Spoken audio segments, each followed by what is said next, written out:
ఈ కార్యక్రమాన్ని సమర్పిస్తున్న వారు MDH గరం మసాలా. ఆరోగ్యం ఇంకా న్యూట్రిషన్ దొరికే బాడీ స్ట్రాంగ్ గా అవుతుంది. కొంచెం తింటే కడుపు నిండా డైజెషన్ బాగా అవుతుంది.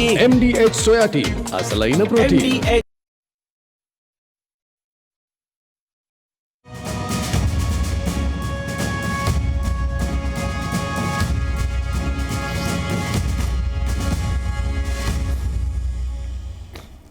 Good afternoon, welcome to Zee Telugu news. దేశీయ స్టాక్ మార్కెట్స్ ఫ్లాట్గా ట్రేడ్ అవుతున్నాయి. IT, auto, oil and gas, health care sectors లాభపడగా reality, private bank, finance, metal sectors నష్టపోయాయి.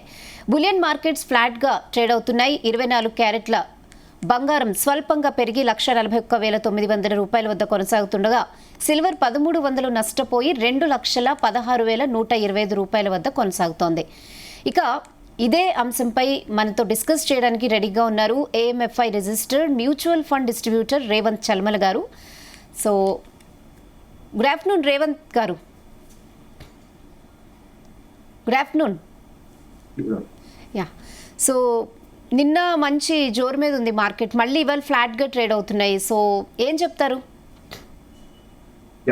అసలు ఈ మాత్రం పాజిటివ్ గా ఉండడానికి గల కారణం మనకి ఐటీ సెక్టర్ మార్కెట్ ని సపోర్ట్ చేయటమే. నిన్న కూడా మార్కెట్ ని కొద్దిగా ఐటీ సెక్టర్ గత వారం రోజుల నుంచి ఐటీ సెక్టర్ మన ఇండియన్ మార్కెట్స్ ని కొద్దిగా స్టేబుల్ గా ఉంచడానికి అయితే బాగా సహకరిస్తుంది. సో నిన్న నైట్ మనకి FOMC మీటింగ్ అమెరికాలో మనకి అక్కడ ఫెడ్ రిజర్వ్ బ్యాంక్ సంబంధించిన మీటింగ్ ఒక అవుట్పుట్ వచ్చింది. సో ఇంట్రెస్ట్ రేట్స్ కి రిలేటెడ్ డెసిషన్ నిన్న నైట్ జరగటం అది కొంత నిన్న అమెరికన్ మార్కెట్స్ మీద కూడా పెద్ద ఎత్తున ప్రభావం చూపించింది. దాదాపుగా 2% చొప్పున అమెరికన్ మార్కెట్స్ కూడా నిన్న రెడ్ లోనే క్లోజ్ అయ్యాయి. సో ఇంట్రెస్ట్ రేట్స్ లో పెద్దగా హైక్ ఏం లేదు, అంటే ఎటువంటి హైక్స్ లేవు. సో బేసిక్ గా దాని న్యూట్రల్ స్టాండ్స్ లోనే మెయింటైన్ చేస్తున్నారు. కాకపోతే ఇన్ఫ్లేషన్ అనేది కనుక పెరుగుతూ ఉంది అంటే అవసరమైతే రానున్న రోజుల్లో కూడా ఇంట్రెస్ట్ రేట్ హైక్స్ అయితే చేస్తాము అనే ఒక ఓవర్ వ్యూ అయితే అక్కడ ఫెడ్ చైర్మన్ దగ్గర నుంచి అయితే కనపడుతుంది. సో ఆ కామెంటరీ తోటి కొంతవరకు అటు యుఎస్ మార్కెట్స్ అన్నింటిలో కూడా cell. At the same time మనకి ఆల్రెడీ AI రిలేటెడ్ ర్యాలీ ఏదైతే గతంలో బాగా అటు అమెరికా, తైవాన్ ఇటువంటి కంట్రీస్ అన్నింటిలో కూడా ఏదైతే ర్యాలీ జరిగిందో ఆ ఓవర్ వాల్యుయేషన్ జోన్ లోకి వెళ్ళటం అది కూడా కొంతవరకు సెల్ ఆఫ్ కి కారణంగా మారింది. సో ఈ రోజు మన ఇండియన్ స్టాక్ మార్కెట్ ఆల్మోస్ట్ మనకి neutral trading, at least neutral condition లో ఉండడానికి అక్కడ ఏఐలో వస్తున్నటువంటి సెల్ ఆఫ్ ఇండియన్ మార్కెట్ కొంత పాజిటివ్ గా అయితే కనిపిస్తూ ఉంటది. మన గతంలో మన ఐటీ మార్కెట్లు పెద్దగా పెరగకపోవడానికి గల కారణం భారతదేశంలో నుంచి FIIs అందరూ కూడా డబ్బులు తీసుకొని వెళ్ళి AI రిలేటెడ్ మార్కెట్స్ లో ఎక్కువగా ఇన్వెస్ట్మెంట్స్ పెట్టడం.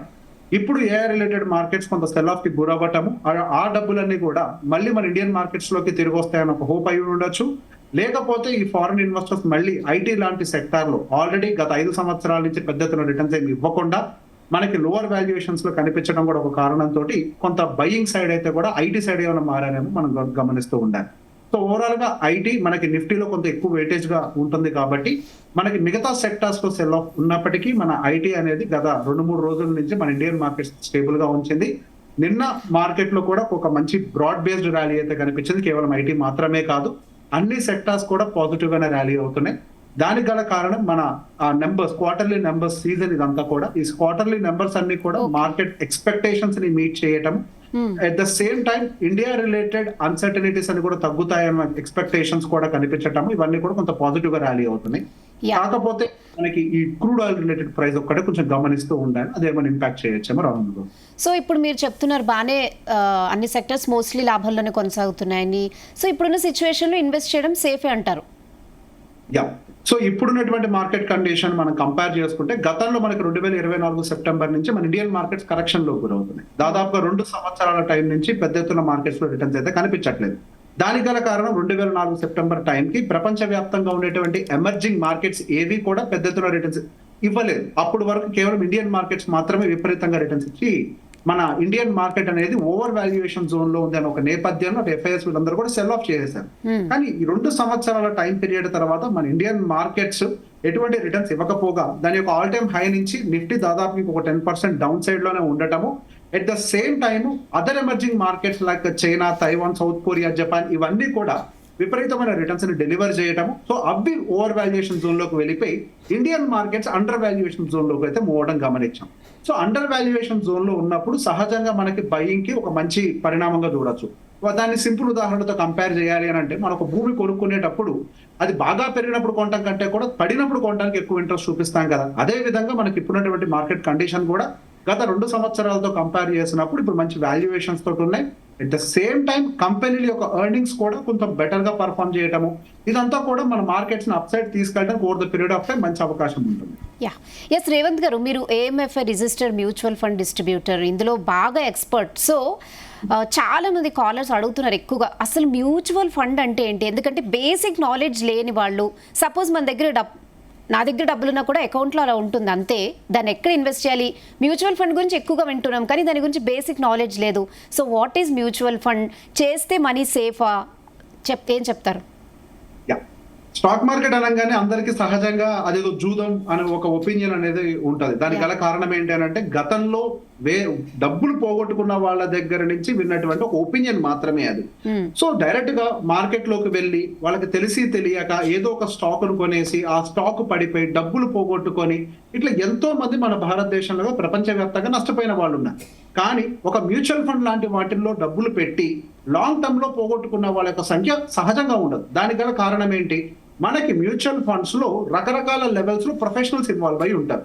మనం స్టాక్ మార్కెట్ లో పెట్టుబడులు పెడుతున్నాము అంటే స్టాక్స్ కొంటున్నాము అని అర్థం. ఇప్పుడు ఆ స్టాక్, ఏ స్టాక్ ను కొనాలి, ఎంత మోతాదులో అంటే ఎంత పర్సంటేజ్ మన పోర్ట్ఫోలియోలో మెయింటైన్ చేయాలి, అసలు ఈ స్టాక్ రైటా రాంగా, ఎర్నింగ్స్ గ్రోత్ అనేవి ఎట్లున్నాయి, ఈ అనాలిసిస్ అంతా చేయడానికి దానికి చాలా పెద్ద విభాగం కావాలి, ఒక రీసెర్చ్ టీమ్ కావాలి, ఒక మంచి ఫండ్ మేనేజర్ టాలెంట్ కావాలి. సో అది ఇండివిజువల్ లెవెల్లో మనకు ఉండదు. కాబట్టి అదే ఒక మ్యూచువల్ ఫండ్ అయినట్లయితే గనక మనకి అన్ని కలిపి ఒక దగ్గర, అంటే గ్రూప్ ఆఫ్ స్టాక్స్, మనం నార్మల్ గా కొంటే మన దగ్గర ఉన్న డబ్బులతో ఒక 4-5 స్టాక్స్ కొనగలుగుతాం. కానీ అదే ఒక మ్యూచువల్ ఫండ్ మనం కొన్నాము అని అంటే అందులో ఉండేటువంటి 50-60 స్టాక్స్ లో కూడా మనం భాగస్వామ్యం తీసుకునే వాళ్ళం అవుతాం. రెండోది, అది ప్రొఫెషనల్లీ మేనేజ్. అంటే మ్యూచువల్ ఫండ్స్ లో పెట్టుబడులు పెట్టినప్పుడు సహజంగా ఫండ్ మేనేజర్ కి ఒకటే గోల్ ఉంటుంది, మనకి స్టేబుల్ గా రిటర్న్స్ రావాలి, రిస్క్ అడ్జస్టెడ్ గా రిటర్న్ కావాలి అని. అంటే ఎంత రిస్క్ అయినా తీసుకొని నేను రిటర్న్స్ ఇస్తాను అన్న మైండ్ సెట్ లో సహజంగా అక్కడ ఫండ్ మేనేజర్ ఉండదు. రిస్క్ అడ్జస్టెడ్ రిటర్న్ అంటే రిస్క్ మనం ఎంత తీసుకుంటున్నామో దానికి తగ్గట్టుగానే రిటర్న్స్ కూడా మెయింటైన్ చేయాలి. అంటే 10% మనం కిందకి పడతాము అని అంటే దానికి తగ్గట్టుగా రిటర్న్స్ మెయింటైన్ చేయాలి. 10% ప్రాఫిట్ వస్తుంది అని అంటే దానికి తగ్గట్టుగానే డౌన్ సైడ్ రిస్క్ ను కూడా మెయింటైన్ చేయాలి. ఎందుకు? మ్యూచువల్ ఫండ్స్ అనేవి ఎంతో మంది భారతీయులు, ఒక రీటైల్ ఇన్వెస్టర్స్ మనలాంటి వాళ్ళందరూ వాళ్ళ సేవింగ్స్ తీసుకొని వచ్చి అక్కడ డబ్బులు పెట్టుబడులు పెడుతూ ఉంటారు. ఎంతో మంది సామాన్యుల యొక్క డబ్బు వాళ్ళు హ్యాండిల్ చేస్తూ ఉంటారు. కాబట్టి అది బాధ్యతతో వ్యవహరించాల్సినటువంటి ఒక ఫండ్ కాబట్టి దాంట్లో రిస్క్ ను కూడా గమనించుకుంటూ రిటర్న్స్ ఇచ్చే విధంగా అందులో కొంచెం హోంవర్క్ అనేది జరుగుతూ ఉంటుంది. మనకి ఇన్వెస్ట్మెంట్ టూల్స్ లో అటు ఎఫ్డి ఉంది, పిఎఫ్లు, ఎన్పిఎస్ ఎన్నో ఉన్నాయి. కానీ మ్యూచువల్ ఫండ్స్ ఎప్పుడు కూడా ఒక రకంగా చెప్పాలంటే ఒక స్టెప్ ఎక్కువగానే ఉంటుంది. దానికి గల కారణం ఏంటంటే, భారతదేశం ఎంత స్పీడ్ తోటైతే పరిగెడుతుందో దానికంటే కనీసం 1% ఎక్కువ స్పీడ్ తోటైనా రిటర్న్ ఇవ్వడానికి ప్రయత్నించగలిగేది మ్యూచువల్ ఫండ్. సహజంగా భారతదేశం యొక్క గ్రోత్ ఎంత ఉంటుంది అని అంటే ఇన్ఫ్లేషన్ ప్లస్ జీడిపి, ఈ రెండు కలిపితే మనకి దాదాపు ఒక 11% యావరేజ్ గా వస్తుంది అని అంటే, మన ఇండియాకి సంబంధించిన గ్రోత్ 11% తోటి ఉంటే మన రిటర్న్స్ అంటే మన పెట్టుబడులు ఎక్కడైతే పెడుతున్నామో అవి దానికంటే ఎక్కువగా రాకపోతే మనం వెనకబడిపోతున్నాము అని. అందుకే అంటూ ఉంటారు, భారతదేశంలో మధ్య తరగతి వాడు పేదవాడిగా మారిపోతున్నాడు కానీ ఒక మెట్టు పైకి ఎక్కలేకపోతున్నాడు అని. దానికి గల కారణం సరైన ఇన్వెస్ట్మెంట్ టూల్ని పిక్ చేసుకోలేకపోవటం. అంటే భారతదేశ అభివృద్ధితో సమానంగా ఎప్పుడైతే మన ఇన్వెస్ట్మెంట్స్ కూడా గ్రో అవుతూ ఉంటాయో ఆ రోజు మనం కూడా ఒక మెట్టు పైకి ఎక్కడానికి అవకాశం దొరుకుతుంది. దాని ఒక సెక్యూర్డ్ వేలో డిజైన్ చేసి ఒక రెగ్యులేటరీ ప్రాసెస్ లో, అంటే ఒక సెబీ అని ఒక సంస్థ, సెబీ అని ఒక వ్యవస్థ అండర్లో కట్టుదిద్దమైన పాలసీస్ మధ్య నడిపించేటువంటి ఒక మేనేజ్మెంట్ ఏదైనా ఉందంటే అది మ్యూచువల్ ఫండ్ మేనేజ్మెంట్ మాత్రమే.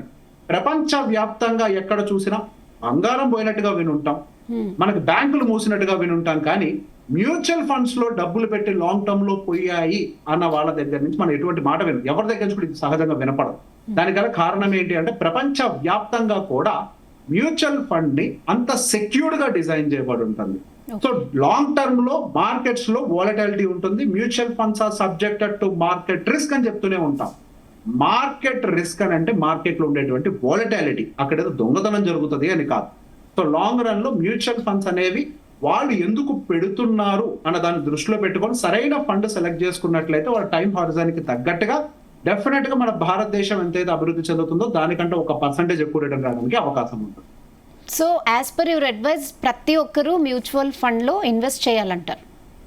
ఖచ్చితంగా అండి. ఇప్పుడు గతంలో మనకి మన తాతలు కేవలం అగ్రికల్చరల్ ల్యాండ్స్ లోనే పెట్టుబడులు పెట్టేవాళ్ళు. దానికి గల కారణం ఏంటి? అగ్రికల్చర్ అంటే మనం వ్యవసాయం చేసేవాళ్ళం. వ్యవసాయం చేస్తేనే దాని నుంచి ₹1 వస్తేనే కుటుంబం గడుస్తుంది కాబట్టి మనం వ్యవసాయ భూములు కొనేవాళ్ళు తాతలు. ఆ తర్వాత కొంతవరకు మనము ప్లాట్లు కొనటం మొదలు పెట్టాం. ఎందుకు? ఒక ఇల్లు కొనుక్కోవటానికి. ఇప్పుడు ఎలా అయితే మనకి రియల్ ఎస్టేట్ ఇన్వెస్ట్మెంట్ అనేది ఎవాల్వ్ అవుతూ వచ్చిందో, ఒక అగ్రికల్చరల్ ల్యాండ్ నుంచి ప్లాట్ నుంచి ఫ్లాట్ నుంచి ఫ్రాక్షనల్ ఓనర్షిప్, అంటే ఒక కమర్షియల్ ప్రాపర్టీలో ఒక 100 స్క్వేర్ ఫీట్ కూడా కొనే దాకా మనకి ఎవల్యూషన్ అనేది జరిగింది. అంటే మన అవసరాలకి అనుకూలంగా ఇన్వెస్ట్మెంట్ ఎవెన్యూస్ ఎలా అయితే మనకి రియల్ ఎస్టేట్ లో కూడా అభివృద్ధి చెందుతూ వచ్చాయో, అలానే మ్యూచువల్ ఫండ్స్ కూడా మన జీవితంలో భాగస్వామ్యం అయి ఉండాలి. ఇప్పుడు ఉదాహరణకి ఇప్పుడు మీదే జీ నెట్వర్క్ కూడా స్టాక్ మార్కెట్ లో ఒక స్టాక్ గానే కనిపిస్తూ ఉంటుంది. ప్రతి ఒక్క వ్యాపారం, ప్రతి ఒక్కటి మన కళ్ళ ముందు కనిపించేటువంటి ప్రతి ఒక్కటి కూడా స్టాక్ మార్కెట్ లో ట్రేడ్ అవుతూనే ఉంటది. దీని గురించి ఒక క్లయింట్ తో మాట్లాడుతున్నప్పుడు ఒక మాట అన్నాం మేము, సార్ మీరు ఎస్బీఐ బ్యాంక్ లో ఎఫ్డి పెట్టడానికి సెక్యూర్డ్ గా ఫీల్ అవుతారు, కానీ అదే ఎస్బీఐ బ్యాంక్ కి సంబంధించిన ఒక స్టాక్ లో పెట్టుబడి పెట్టడానికి మాత్రం మనం భయపడుతూ ఉంటాం. ఎస్బీఐ బ్యాంక్ లో ఎఫ్డి ఎందుకు సేఫ్ అనుకుంటాం? అదొక గవర్నమెంట్ బ్యాంకు సెక్యూర్డ్ గా రిటర్న్ ఇస్తుంది అని చెప్పేసి. అదే ఎస్బీఐ బ్యాంకు 12% తోటి రిటర్న్స్ దాని స్టాక్ రూపంలో ఇస్తున్నప్పుడు దాంట్లో ఎందుకు తీసుకోకూడదు? అదే బ్యాంక్ కదా ఇక్కడ కూడా ఉంది అని. అంటే ఇక్కడ మనం చూసేటువంటి కోణంలో లోపం మాత్రమే. మనము ఒక కంపెనీ అమ్మే ప్రొడక్ట్ ని కొనుక్కోవడానికి సిద్ధమవుతాం, కానీ ఆ కంపెనీ లాభాల్లో భాగస్వామ్యం తీసుకోవడానికి సిద్ధం కావు. అదే మనకి మ్యూచువల్ ఫండ్ ఏం చేస్తుంది? ఒక కంపెనీలో భాగస్వామ్యం కాదు, ఎన్నో కంపెనీస్ లో మనకు ఒక భాగస్వామ్యాన్ని ఇచ్చి వాళ్ళు సంపాదించేటువంటి ఆ లాభాన్ని మనకి డైరెక్ట్ గా ట్రాన్స్ఫర్ అయ్యే విధంగా సిస్టమ్ అనేది రూపొందించబడింది. ఇప్పుడు మనకి ఏదన్నా ₹1 మనం సంపాదిస్తే శాలరీ హైక్ వస్తే 5% వస్తుంది, కానీ కంపెనీ ఎర్నింగ్స్ 12%తో గ్రో అవ్వచ్చు. మనం కూడా ఒక కంపెనీతో సరిసమానంగా ఎదగాలి అని అంటే డెఫినెట్ గా మ్యూచువల్ ఫండ్స్ లాంటి వాటిలో మనం భాగస్వామ్యం తీసుకోవాలి, లేకపోతే మన అభివృద్ధి అనేది వెనకబడిపోతూ ఉంటాం. ఓకే, అయితే రేవంత్ గారు బేసిక్ ఎంత నుంచి స్టార్ట్ చేయమంటారు ఇన్వెస్ట్ చేయడం? సో మ్యూచువల్ ఫండ్స్ లో మనకి ₹100 దగ్గర నుంచి కూడా ఇన్వెస్ట్మెంట్స్ పెట్టుకోవడానికి అవకాశం ఉందండి. మనకి డైలీ ఎస్ఐపిస్ చేసుకోవడానికి కూడా అవకాశం ఉంది. ఇప్పుడు ఒక నార్మల్ పాన్ షాప్ నడుపుకునేటువంటి ఒక వ్యక్తికి ప్రతి నెల ఒక ₹6,000 ఒకేసారి పెట్టాలంటే పెయిన్ అనిపించవచ్చు. వాళ్ళకు వచ్చేటువంటి ఆ కౌంటర్ లో నుంచి రోజుకి ₹200 పక్కకు పెట్టి దాన్ని ఎస్ఐపి రూపంలో పెట్టుకోవడానికి కూడా వెసులుబాటు కల్పించారు. మనకి మ్యూచువల్ ఫండ్స్ యొక్క మేజర్ టార్గెట్ ఏంటి అని అంటే చిన్న స్థాయి పెట్టుబడులతోటి కూడా ఒక అవకాశాన్ని కల్పించాలి అని చెప్పేసి. అదే ఒక నార్మల్ ఒక రిలయన్స్ లాంటి స్టాక్ కొనాలంటే ₹1,000 కావాలి, కానీ అదే ఒక మ్యూచువల్ ఫండ్ లో పెట్టుబడి పెట్టాలంటే కేవలం ₹100 ఉన్నా చాలు. ఆ ₹100 తోటి 50 కంపెనీల్లో కూడా మనకు భాగస్వామ్యం దొరికినట్టు, ఆ 50 కంపెనీల లాభాన్ని మనం తీసుకుంటున్నట్టే. మ్యూచువల్ ఫండ్స్ లో ₹100 దగ్గర నుంచి ప్రతి నెల కావాలి అని అనుకుంటే దాదాపుగా ₹10 లక్షల వరకు కూడా ఎస్ఐపి చేసే వాళ్ళు ఉంటారు. మన దగ్గర ఏదైనా ఒక లంసం డబ్బు అంటే ఎఫ్డి లాంటి వాటిల్లోనూ లేదా ఖాళీగా సేవింగ్స్ అకౌంట్ లోనూ ఒక 10 లక్షలు 50 లక్షలు ఉన్నా కానీ దాన్ని వన్ టైం ఒక్కసారిగా తీసుకొచ్చి మ్యూచువల్ ఫండ్స్ లో మనం ఇన్వెస్ట్మెంట్ పెడుతున్నప్పుడు దాన్ని మనం లంసం ఇన్వెస్ట్మెంట్ అని అంటాం. సో మనకి మ్యూచువల్ ఫండ్స్ లో పెట్టుబడులు పెట్టడానికి కొంతమేర కొద్దిగాను పెట్టచ్చు, లేదు ఒకటేసారి పెద్ద స్థాయిలో డబ్బు ఉన్నా కానీ ఆ డబ్బును కూడా మ్యూచువల్ ఫండ్స్ లో ఒకేసారి పెట్టేదాన్ని లంసం తోటి పెట్టుకోవచ్చు. ఓకే, సో ఇప్పుడు మా దగ్గర లంసం గా ఉన్న అమౌంట్ ని అర్జెంట్ గా మేము మ్యూచువల్ ఫండ్ లో పెడతాం, మరి రిస్క్ ఏదని మీరు గ్యారంటీ ఇస్తారా రేవంత్ గారు? మ్యూచువల్ ఫండ్స్ లో ఫస్ట్ మాట నేను చెప్పేది అంటే mutual funds are subjected to market risk అని. మార్కెట్ రిస్క్ ని మళ్ళీ రీడిఫైన్ చేస్తాను. మార్కెట్ లో ఉండేటువంటి వాలటాలిటీ, మార్కెట్ అనేది కిందకి వస్తుంటది పైకి వెళ్తుంటది. ఇది కేవలం మార్కెట్ పాయింట్ ఆఫ్ వ్యూలోనే కాదు, ఎంతసేపటికి మేము సబ్జెక్టెడ్ టు మార్కెట్ రిస్క్ అని అన్నాం కాబట్టే దాంట్లో రిస్క్ ఉందని మీకు అర్థమవుతుంది. కానీ ఇదే రిస్క్ ప్రతి చోట ఉంది. మెడలో వేసుకున్న బంగారానికి ఎవరైనా గ్యారంటీ ఇస్తారా? మీరు కొనుక్కున్నప్పుడు అది ఖచ్చితంగా 100% ప్యూర్ అని. రీసెంట్ గా మనకి ఆ నకిలీ బంగారం కూడా బయటకు వస్తుంది. మనం కొన్న భూమికి ఒక గ్యారంటీ ఉంటుంది, నేను కొన్న భూమి నాకు మాత్రమే చెందుతుంది అని చెప్పేసి దానికి ఎటువంటి గ్యారంటీ లేదు. సో బేసిక్ ఎప్పుడైతే ఇన్వెస్ట్మెంట్ అనేది కొంత ఇన్వాల్వ్ అవుతుందో అందులో ఒకటి లాస్ రిస్క్ ఉంటుంది. సహజంగా మ్యూచువల్ ఫండ్ లో 100% క్యాపిటల్ లాస్ రిస్క్ అనేది ఉండదు. ఇక్కడ మాత్రం కేవలం వాలటాలిటీ రిస్క్. ఇప్పుడు మన హైదరాబాద్ లో ₹1,00,00,000 పెట్టి భూమి 2022లో కొన్న వాళ్ళు ₹75 లక్షల మాత్రం అమ్ముకునే సిచ్యువేషన్. అంటే ఎలా అయితే రియల్ ఎస్టేట్ రేట్లు పడ్డాయో అలానే మ్యూచువల్ ఫండ్స్ లో కూడా తాత్కాలికంగా 1, 2, 3 సంవత్సరాలు లేదా 4-5 సంవత్సరాల వరకు ప్రైసింగ్ కిందకి రావడానికి అవకాశం ఉంటుంది. అందుకే మనకు భూమి కొనేటప్పుడు భవిష్యత్తు కోసం అని ఎట్లయితే డబ్బులు పెడతామో అలానే మ్యూచువల్ ఫండ్స్ లో కూడా ఇది నా భవిష్యత్తు కోసం అని చెప్పేసి ఒక లాంగ్ టర్మ్ పర్స్పెక్టివ్ లో డబ్బులు పెడితే అప్పుడు మనకి రిస్క్ అనేది తగ్గిపోతూ ఉంటుంది.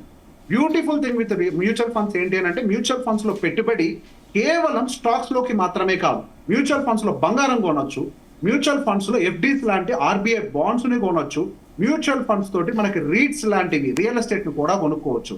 మ్యూచువల్ ఫండ్ అంటే ఈక్విటీ మాత్రమే కాదు, మ్యూచువల్ గా ఎంతో మంది వచ్చి ఒక దగ్గర పెట్టేదాన్ని మ్యూచువల్ ఫండ్ అని అంటారు. దాని ద్వారా మనకు ఉండేటువంటి రిస్క్ హ్యాపిటేట్ అంటే మనం ఎంతవరకు రిస్క్ తీసుకోగలుగుతాము అన్న దాన్ని బట్టి మనం కొంత భాగం తీసుకెళ్లి ఎఫ్డీ లాంటి ఆర్బీఐ బాండ్స్ లో పెట్టుకొని కొంత భాగం ఈక్విటీలో ఇట్లా క్లబ్, దాన్ని హైబ్రిడ్ ఫండ్స్ అని అంటారు. మనకు ఉండేటువంటి రిస్క్ హ్యాపిటేట్ కి అనుకూలంగా 50 కేటగిరీస్ తోటి మ్యూచువల్ ఫండ్ అనేది డిజైన్ చేయబడ్డది. మ్యూచువల్ ఫండ్ అంటే కేవలం రిస్కే కాదు, అందులో సేఫ్ అసెట్స్ కూడా ఉన్నాయి. అట్ ద సేమ్ టైం మనం పెట్టేటువంటి ఈ డబ్బు ఏ పర్పస్ తో పెడుతున్నాం, మనకి ఏదైనా ఎమర్జెన్సీ అయితే తీయాల్సినటువంటి డబ్బు అయితే డెఫినెట్ గా మ్యూచువల్ ఫండ్ లో ఈక్విటీ కేటగిరీలోకి తీసుకోము, అప్పుడు డెట్ కేటగిరీ లాంటి వాటిలోకి తీసుకుంటాం. లేదు పిల్లల భవిష్యత్తు కోసం 10 ఏళ్ళు 15 ఏళ్ళు టైం ఉంది అని అంటే అప్పుడు ఒక ఈక్విటీ కేటగిరీలోకి తీసుకోవడానికి అవకాశం ఉంటుంది. లేదు నేను ప్రతి నెల దీని నుంచే డబ్బులు తీసుకొని బతకాలి అని అంటే అప్పుడు హైబ్రిడ్ లాంటి కేటగిరీ ఫండ్స్ ఉంటాయి. మనకి కంపెనీలు సంపాదించేటువంటి లాభాల్ని ప్రతి క్వార్టరో ప్రతి నెల మనకి మనం పెట్టేటువంటి క్యాపిటల్లో నుంచి ప్రతి నెల 7% 8% లాభం రూపంలో మన బ్యాంక్ అకౌంట్ లోకి వేసే విధంగా IDCW లాంటి ఫండ్స్ కూడా డిజైన్ చేయబడి ఉన్నాయి. మన అవసరాలకి తగ్గట్టుగా మ్యూచువల్ ఫండ్ ని పిక్ చేసుకోవడానికి వెసులుబాటు ఉంది. ఇటువంటి వెసులుబాట్లు మీరు ఏ అసెట్ క్లాస్ లో కూడా కనిపించదు. మనకు ఒక ఉదాహరణ చెప్పాలి అని అంటే, మనకి ఇన్కమ్ కావాలంటే రెంటల్ ప్రాపర్టీ కొనుక్కోవాలి, అసెట్ గ్రోత్ కావాలి అని అంటే ఒక ప్లాట్ కొనుక్కోవాలి. అలానే మ్యూచువల్ ఫండ్స్ లో కూడా మన అవసరాలకు తగ్గట్టుగా డైవర్సిఫికేషన్ చేసుకోవడానికి 50 కేటగిరీలు అందుబాటులో ఉన్నాయి. మనకి ఎందులో పెట్టుకోవాలో క్లారిటీ లేదంటే మీకు అందుబాటులో ఉండే ఏ మ్యూచువల్ ఫండ్ డిస్ట్రిబ్యూటర్ దగ్గరికి వెళ్ళినా మీకు ఉండేటువంటి రిస్క్ ప్రొఫైలింగ్ ని బేస్ చేసుకొని, మీ అవసరాలను బేస్ చేసుకొని ఏ కేటగిరీ మీకు సూట్ అవుతుందో చూసి దానికి తగ్గట్టుగా అలోకేషన్ అని మెయింటైన్ చేస్తాం. ఎస్ రేవంత్ గారు, అంటే మీరు అన్నారు ఎస్ఐపి ద్వారా కూడా ఇన్వెస్ట్ చేయొచ్చు అంటే నెలకి 5,000 కానీ 10,000 కానీ. సో అసలు ఎస్ఐపి అంటే ఏంటి? అసలు ఎస్ఐపిలో పెట్టకపోతే మీరు చాలా లాస్ అవుతారని మేము చాలా వీడియోస్ చూస్తూ ఉంటాం. So what is that actually? So మనకి ప్రతి నెల శాలరీ అనేది వస్తుందండి. ఇప్పుడు అందరికీ కూడా ఒకేసారి ఒక 10 లక్షల రూపాయలు డబ్బులు జేబులో పెట్టుకొని తిరగాలంటే అందరికీ సాధ్యం కాదు. అట్లా అని చెప్పేసి ఇక 10 లక్షలు లేకపోతే మ్యూచువల్ ఫండ్స్ లాంటి వాటిలో పెట్టుబడులు పెట్టడం ఉపయోగం లేదు అన్న కండిషన్ కాకుండా, మనకు వచ్చేటువంటి జీతం డబ్బుల్లో నుంచి కొంత భాగాన్ని తీసి ప్రతి నెల ఒక డిసిప్లైన్ తోటి పెట్టుబడులు పెట్టుకోవడానికి ఒక వెసులుబాటుని కలిగించేదే మనకి ఎస్ఐపి. అంటే మీకు ప్రతి నెల ఖచ్చితంగా ఒక 10,000 రూపాయలు మిగులుతున్నాయి, నాకు ఖచ్చితంగా 1వ తారీఖున శాలరీ వస్తుంది. సో నేను 5వ తారీఖున ప్రతి నెల 10,000 రూపాయలు పెట్టుబడి డిసిప్లిన్ తోటి పెడతాను అన్న దాన్ని ఎస్ఐపి అని అంటాం. మనకి ఒక లోన్ తీసుకుంటే 1 తారీఖులో ఈఎంఐ ఎలా అయితే ఆటోమేటెడ్ గా కట్ అవుతుందో, అలానే ఎస్ఐపి కూడా 1వ తారీఖున కట్ అవ్వటం కోసం ఒక ఆటోమేటెడ్ మ్యాండేట్ అనేది బ్యాంకుకి ఇచ్చేసి పెడతాం. ఒక డిసిప్లిన్ తోటి చేసేందుకు సిస్టమాటిక్ ఇన్వెస్ట్మెంట్ ప్లాన్ ఎస్ఐపి అనేది ఎవాల్వ్ అయింది. చిన్న స్థాయి ఎంప్లాయీ దగ్గర నుంచి ఒక పెద్ద స్థాయి వ్యాపారవేత్త వరకు కూడా వాళ్ళకు వచ్చేటువంటి ఆదాయంలో నుంచి కొంత భాగాన్ని డిసిప్లిన్డ్ వేలో పెట్టడానికి డిజైన్ చేయబడింది ఎస్ఐపి.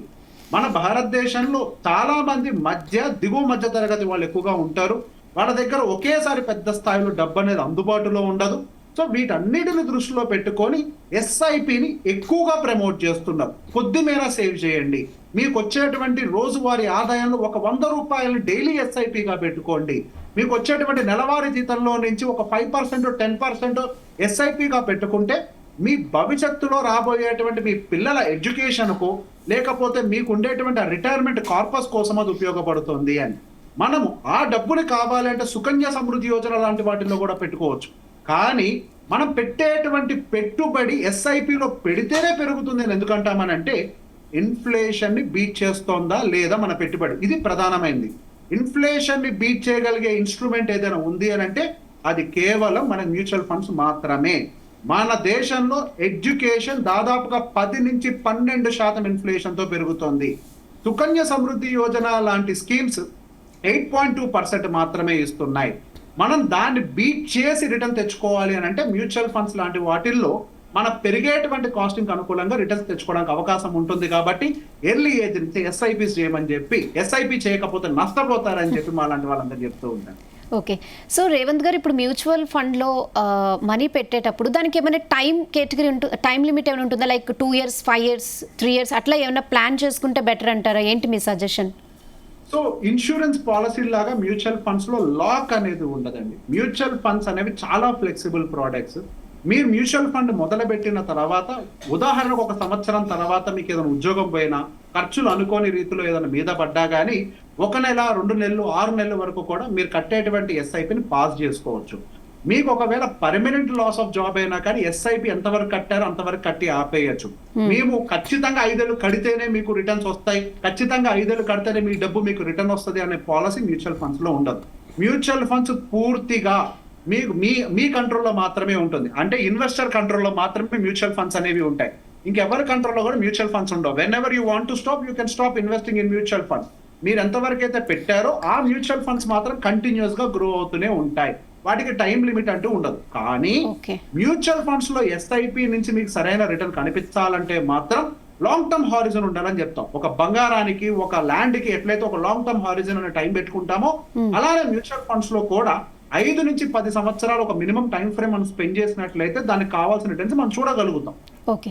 సో ఫైనలీ ఈ మ్యూచువల్ ఫండ్లో ఇన్వెస్ట్ చేసే వాళ్ళు రోజు మార్కెట్ అనాలిసిస్ చూడాల్సిన అవసరం ఉంటుందంటారా, ఉండదా? ప్రతిరోజు మార్కెట్ అనాలిసిస్ చూసే వాళ్ళు మ్యూచువల్ ఫండ్స్ లో డబ్బులు ఎక్కువ నష్టపోతూ ఉంటారు. మ్యూచువల్ ఫండ్స్ అనేవి కూడా ఒక లాంగ్ టర్మ్ గేమ్ అండి. సో ఒక డేటా రిపోర్ట్ మేము చూసాము. మ్యూచువల్ ఫండ్ ఇన్వెస్టింగ్ లో గత చరిత్ర ప్రకారం మనకి ఫండ్స్ అనేవి అద్భుతంగా రిటర్న్స్ ని జనరేట్ చేశాయి. కానీ మ్యూచువల్ ఫండ్ ఇన్వెస్టర్స్ ఆ ఫండ్ ఇచ్చినంత రిటర్న్ ని తీసుకోలేకపోయాయి. దానికి గల కారణం ఏంటంటే ప్రతిరోజు వస్తున్నటువంటి న్యూస్ ను చూడటం వల్ల మన మనసులో ఒక ఆందోళన కలుగుతుంది. మార్కెట్ లో ఏదో జరిగిపోతుందన్న భయంతో మనం మన ఫండ్స్ ని మన చేతులారా పాడు చేసుకుంటాం. ఫ్రెష్ గా పెట్టాల్సిన డిసిప్లిన్ ఎస్ఐపిని కూడా మనం స్టాప్ చేసేస్తూ ఉంటాం. సో ఇటువంటి మనకి ఎమోషనల్ కంట్రోల్ మిస్ అవుతూ ఉంటది. కాబట్టి డైలీ అనాలిసిస్ ఎవరైతే చూస్తూ ఉంటారో 90% ఆఫ్ ద ఇన్వెస్టర్స్ ఎవరైతే డైలీ అనాలిసిస్ చూస్తారో 90% of the investors long term లో వెల్త్ క్రియేషన్ లో ఫెయిల్ అవుతారని తెలిసింది. ఎప్పుడైనా సరే మార్కెట్ కి సంబంధించిన అవగాహన మనసులో పెట్టుకోవాలి. వారానికి ఒకసారి ఈ వారం మార్కెట్ లో ఏం జరిగింది అన్న దాని విషయం ఖచ్చితంగా ఒక ఇన్వెస్టర్ గా మనం తెలుసుకోవాలి. కానీ ప్రతిరోజు ఓపెన్ చేసి ఈ రోజు నా ఫండ్ ఎంత పెరిగింది, ఈ రోజు నా ఫండ్ ఎంత తగ్గింది, మనం ప్రతిరోజు మన ల్యాండ్ దగ్గరికి వెళ్ళి ఎంత పెరిగింది ఎంత తగ్గింది అని చూస్తామా? ఒక బంగారం గొలుసు కొనుక్కున్నామని అంటే ఆ షాప్ దగ్గరికి వెళ్ళి వెయిట్ వేయించి నా రేట్ ఎంత ఉంది ఎంత తగ్గిందని చూస్తామా? అలా చూడం. మనం ఎప్పుడైనా సరే ఒక టార్గెట్ పెట్టుకొని పనిచేస్తున్నప్పుడు ఒక సిస్టమాటిక్ వేలో ఒక 6 నెలలకో సంవత్సరానికి ఒకసారి పోర్ట్ఫోలియోని చూడాలి అంతే. ప్రతిరోజు చూసే వాళ్ళే మ్యూచువల్ ఫండ్స్ లో ఎక్కువగా నష్టపోతారు. మార్కెట్ అనాలిసిస్ వేరు. మార్కెట్ అనాలిసిస్ అనేది నాలెడ్జ్. కానీ పోర్ట్ఫోలియోని ఓపెన్ చేసి నేను ఒక మ్యూచువల్ ఫండ్ డిస్ట్రిబ్యూటర్ గా, మార్కెట్ అనాలిసిస్ ఇచ్చేవాడిగా నేను నా మ్యూచువల్ ఫండ్ పోర్ట్ఫోలియోని ప్రతిరోజు ఓపెన్ చేసి చూసుకోను. నేను ఎప్పుడైతే మళ్ళీ ఇన్వెస్ట్మెంట్ పెట్టాలనుకుంటానో ఆ టైంకి ఒక లంసం పెట్టాలనుకున్నప్పుడు ఓపెన్ చేసి నా ఫండ్స్ ఎక్కడెక్కడ ఉన్నాయి, ఎక్కడ యాడ్ చేయాలని అప్పుడు మాత్రమే చూస్తాను. అంటే మనం కంటిన్యూస్ గా దాన్ని జడ్జ్ చేసే ప్రయత్నం చేస్తే ఎమోషన్ సెంటర్ అయిపోయి మనం డబ్బులు కోల్పోతాం. అందరూ అనుకుంటారు మనం వెల్త్ క్రియేట్ చేయాలి అని అంటే ఎక్కువ డబ్బులు పెట్టుబడి పెట్టాలి అని. ఎక్కువ డబ్బు ఉన్న దానికంటే సైకలాజికల్ గా డిసిప్లైన్డ్ గా ఉండడం అనేది ఎక్కువ ఇంపార్టెంట్ రోల్ ని ప్లే చేస్తుంది. ఒక డబ్బులు బాగా సంపాదించిన వాళ్ళు లేదా డబ్బులు పూర్తిగా పోగొట్టుకున్న వాళ్ళ మధ్యలో ఉండేటువంటి ఒక చిన్న వ్యత్యాసం అంటే ఎమోషనల్ ఇంబ్యాలెన్స్. రోజు చూడటం వల్ల ఎమోషనల్ ఇంబ్యాలెన్స్ అవుతుంది అని అంటే అవాయిడ్ చేయాలి. Okay, thank you so much Revanth garu. Mutual funds మీద మీ నాలెడ్జ్ని మాతో షేర్ చేసి మాకు అవేర్నెస్ కల్పించినందుకు thank you so much. So ఇది ఇప్పుడు వరకున్న stock market update. Stay tuned to Zee Telugu news.